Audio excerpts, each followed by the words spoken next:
Hello everyone, I am Utkish from KG Lotus.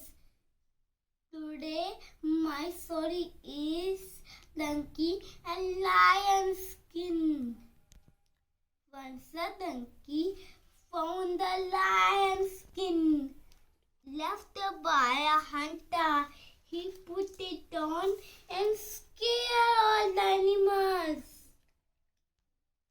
Animals run here. Donkey was very happy and starting eating grass and feeling in the jungle. One day, donkey wept very loudly. Lion skin fell off.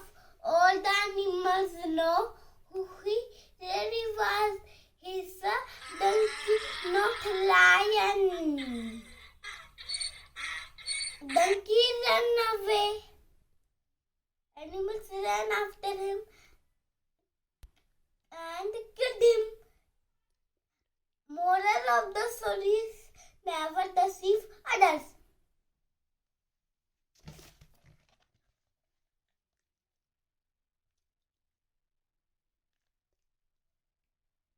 Moral of the story is never deceive others. Thank you.